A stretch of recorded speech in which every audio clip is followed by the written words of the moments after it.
malam memang kita jumpanya tiap malam terus. Aku ini mau cerita sama kalian, cerita tentang pertemuan pertama kami hingga sampai menikah, ya kan Bang? Iya. Kita itu dulu awal ketemunya di mana Bang? Lewat Tantan. Iya guys, ulang. Iya lewat Tantan dulu kami ketemunya.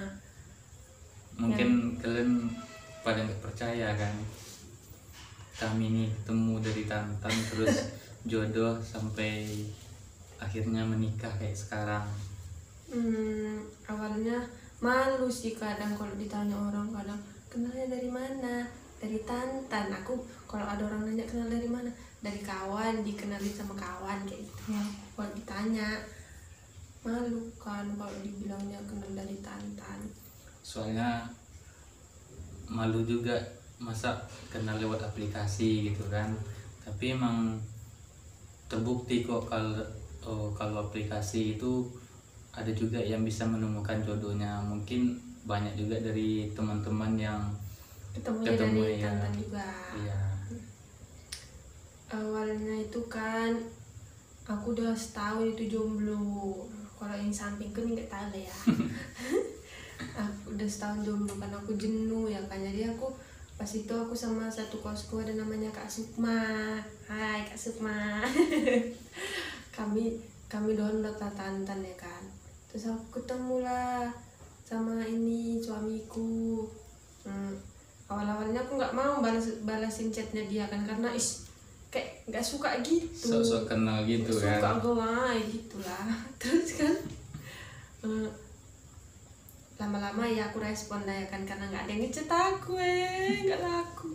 Udah gitu, seminggu baru dibalasnya Terus kita chattingan itu ada 1 bulan itu nggak ada ketemu sama sekali. Iya, baru karena memang nggak ada aku diajaknya ketemu. Dari awal puasa sampai habis lebaran aku baru diajaknya ketemu. Apa nggak digantungin kali kan? Itu pun udah sempat pula dia pulang kampung juga kemarin itu kan, pulang kampung pas lebaran. Balik lagi ke Batam baru diajaknya aku ketemuannya di WTB. Ya. Tahu kan yang orang Batam pasti tahu. Nggak di WTB, di alun-alun. Ketemuannya kami di alun-alun di Engku Putri itu. Awalnya dia malu-malu pas mau dijemput itu kan. Wajar ya kan, kita ketemu sama laki-laki kan malu lah kita kan. Dia pun juga malu-malu, yang nggak ada aku diajakin yang ngomong di aja. Sama-sama dingin kan. Kan udah ketemuan lah kami di Engku Putri itu kan. Tapi di situ aku nggak langsung ditembak, cuman mungkin dia ngelihat sifat-sifatku dulu kayak mana, aslinya aku kayak mana, entah yang dipoto sama yang aslinya beda, mungkin pikirnya kayak gitu ya kan. Pengenalan dulu jadi seminggu itu kan pengenalan, jadi gimana kedepannya itu mau dilanjutkan atau gimana gitu kan. Pas sudah seminggu setelah ketemu itu barulah aku nyatain cinta sama dia gitu. Nyatain cinta. Terus iya, tapi kami pacarannya jadiannya di tempat yang sama itu juga, di mana kami ketemu pertama kali. Di situ juga dia nembak aku itu. Udah gitu biar kalian tahu, awal-awal kami pacaran dia tahu nggak kerjanya ngapain ngojek loh ngojek. Bertahu kalian dia jadi tukang ojek online. Makin susahnya itulah cari kerja kan. Tapi aku nengok dari sisi positifnya aja ya kan. Yang penting dia itu mau kerja, nggak minta sama aku kan. Kadang kalau di Batam, apalagi di Batam ini kan mayoritas perempuan, dan yang kerja itu lebih banyak perempuan, dimana laki-laki tuh lebih banyak dompleng sama perempuan, malah perempuan yang ngasih dia makan. Aku nengoknya dari situ, yang berarti suatu saat nanti kan, namanya dunia ini kan pasti berputar. Suatu saat nanti kalau kita itu berada di bawah, berarti dia masih mau berusaha, nggak tergantung sama orang lain. Itu sih yang aku tengok. Kebetulan waktu itu aku masih kerja jadi karena nggak cocok sama atasan atau apa gitu kan, makanya berhenti kemarin itu di situ, resign, terus milihlah jalan untuk ngojek online itu. Aneh kan weh, jadi kasih kerjaan yang enak malah lebih milih ngojek daripada kerja yang enak. Udah gitu kan weh, kami jalanin lah pacaran. Kami tuh pacaran itu dari 2019 ya kan bang. Kami pacaran itu dari 2019. Aku itu masih kerja di PT di Muka Kuning itu. Nah dialah semenjak aku pacaran sama dia lah yang setiap hari ngantar jemput aku terus. Kan dia ngojek, ya udah aku ngojek juga lah sama dia. Antar jemput setiap hari. Iya, dia antar jemput tiap hari kemarin itu kan, karena waktu senggangnya lumayan banyak, jadi dijemput daripada dia jalan sendiri, apalagi kerjaan PT di situ tuh pulangnya pagi kalau enggak malam gitu kan bahaya juga kalau dia jalan sendirian. Padahal biasanya aku waktu belum pacaran sama dia pulang pergi sendirian terusnya. Cuman sejak ada pacaran soal aku diantar jemput terus, kemana-mana diantar jemput. Tapi kemarin itu sempat juga ada yang menentang kami. Ngeri kali lah weh. Waktu awal-awal aku pacaran sama dia kan ketahuan lah ya kan pacaran sama mamaku. Awalnya mamaku tahu juga aku pacaran di sini. Dimarah-marahin aku sama sampai aku sama kakakku yang nomor 3 itu berantem kami di sini. Aku kirain dia yang ngadu-ngaduin aku pacaran di sini. Kami berantem lah sampai nangis-nangis. Sampai sama abangku aja aku berantem. Sampai pokoknya abangku sampai ngeluarin kata-kata yang nyakitin hatiku lah ya kan. Tapi mungkin karena aku lagi emosi jadi aku ngerasa itu omongan itu kasar. Padahal sebenarnya nggak kasar ya, cuman karena kita emosi kan jadi omongan orang itu kan kita anggap itu salah. Sebenarnya sih maksud abangnya itu baik biar adiknya tuh nggak kenapa-kenapa di sini gitu, karena kan di sini kata orang lumayan bebas gitu kan, jadi khawatir juga lah di sana adiknya di sini nanti takutnya ada apa-apa gitu kan. Ya. Gitu kan. Udah habis itu aku telepon sama mamaku ya kan. Udah habis itu aku suruh lah suamiku ini ngomong sama aku, entah apa lah yang dia omongin orang itu. Dalam mamaku udah darah ya kan, udah baikan lah kami semua satu keluarga itu beranak cucu itu udah baikan lah kami semua kan. Tambah lagi satu orang lagi yang nggak suka yang nggak suka sama hubungan kami ini, apa namanya, yang nggak suka sama kami ini orang yang ibaratnya yang bawa aku ke yang bawa aku ke Batam ini kan. Cuman aku kan udah nggak tinggal lagi sama dia kan. Awal ke Batam tuh ke situ ya, tinggal di situ. Tinggal di situ terus lama-lama kan udah sendiri, udah mandiri kan udah kerja kan. Dia bilang kayak gini, kalau masih teringat kali lah sama aku sampai sekarang. Kalau dia bilang kayak gini, kalau sempat kau nikah sama dia nggak akan mau aku datang ke pestamu katanya. Apalagi katanya karena orang Padang itu kan, karena dia nggak suka sama orang Padang. Tapi ya ini aku bukan ngompor-ngompor ya kan, memang kayak gitu kenyataannya dari hubungan kami gitu. Memang dia nggak suka sama orang Padang kan kayak gitu.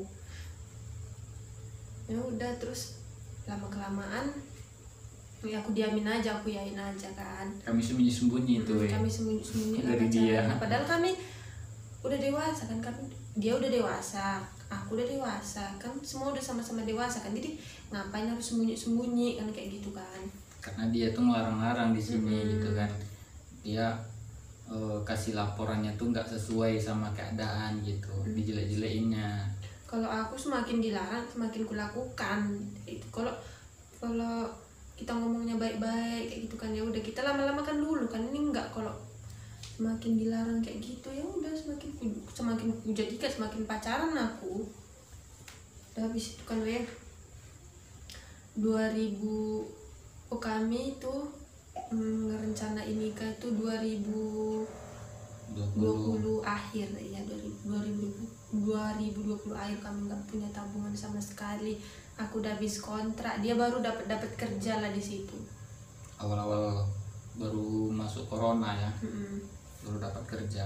Aku udah kerja juga di situ ya kayak mana sih bang ceritanya? Aku baru dapat kerja. Ya, Oh, awal kami ngerencanain nikah itu pas baru dapat kerja. aku baru dapat kerja itu di PT di Batam Center.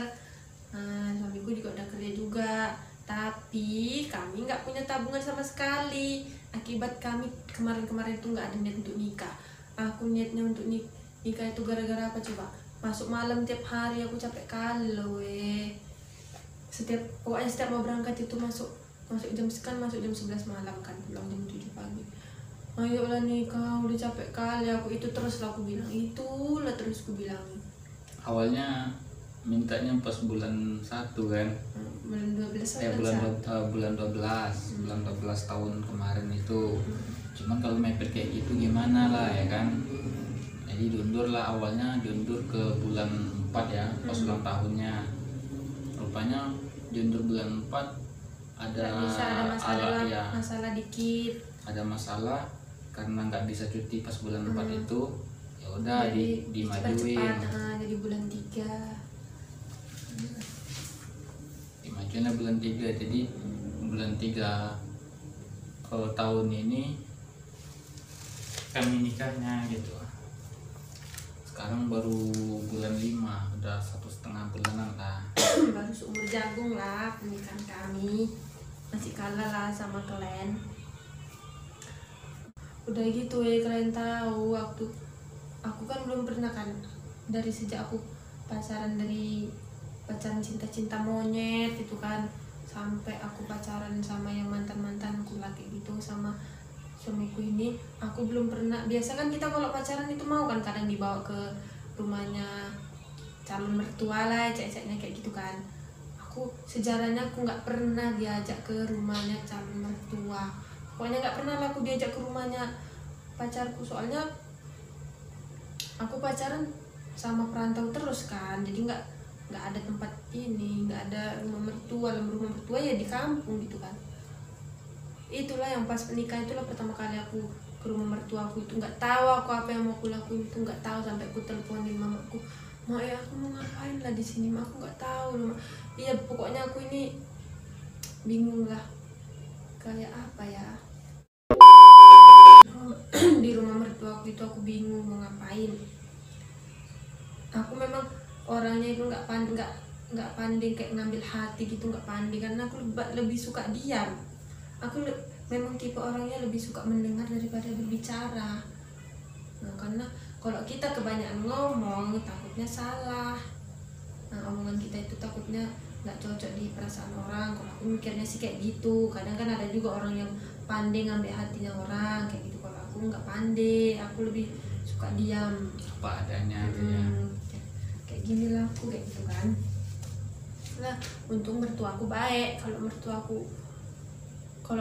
sempatlah mertua aku judes, udah lari aku waktu sebelum nikah itu kan. Aku sebelum nikah aku udah dibawa ke Padang dulu kan, tapi aku nggak tinggal sama suamiku, kami kayak pisah rumah. Aku tinggalnya sama mertua aku, dia tinggalnya di sama adiknya gitu. Nah, aku tinggalnya sama mertua aku, dia tinggalnya sama adiknya. Kami dipisahin gitulah. Terus mau cerita sedikit kenapa acaranya tuh di tempat aku? Iya, di tempatnya laki-laki. Biasa kan akad nikah di tempat perempuan dulu gitu kan, baru tempat laki-laki. Nih kalau kami langsung aja, aku yang datangin dia ke Padang. Enggak, maksudnya gini, karena kemarin itu kan awal rencananya mau di Medan, di tempatnya Peggy. Terus karena ada berbagai pertimbangan, jadi keputusannya itu kita nikahnya di Padang aja gitu kan. Udah banyak udah ada beberapa alasan sih kenapa nikahnya itu di Padang gitu. Dari mama Pokoknya satu keluarga itu udah setuju di Padang, udah oke gitu kan, karena sebelumnya udah sempat lamaran juga ya. Kan soalnya keluarga yang dari Padang udah datang ke Medan juga, ke Siantar juga kan ngelamar aku gitu. Walaupun kami di Batam, ya aku tetap dilamar orang tuanya suamiku itu tetap datang untuk ngelamar aku gitu. Lamarannya online ya? Lamaran online video call kami. Udah singkat cerita ya, akhirnya aku duluan ke Padang, keluarga aku yang dari Siantar 2 mobil lah ke Padang. Akhirnya kami menikah dan menjalani rumah tangga. Kayak gitulah perjalanan cerita singkat kami yang gak seberapa ini. Yang awal Siapa tahu kalian mulanya kan mau tahu cerita kami kayak mana, nikahnya ketemuan di mana gitu. Sebenarnya masih banyak yang ku ceritakan sama kalian, mulai dari perjuangan kami kayak mana, susah senangnya kami itu kayak mana, itu masih banyak sebenarnya yang mau diceritain. tapi nanti lah ya untuk video berikutnya kalau seandainya ada yang penasaran nanti Kita komen lanjut aja di di part kolom 2 komentar. part 2 nya udah Gitu dulu ya dulu. Yaudah ya, sekian dulu video dari kami. Jangan lupa like, comment, dan subscribe. Mohon doa dan dukungannya. Dah.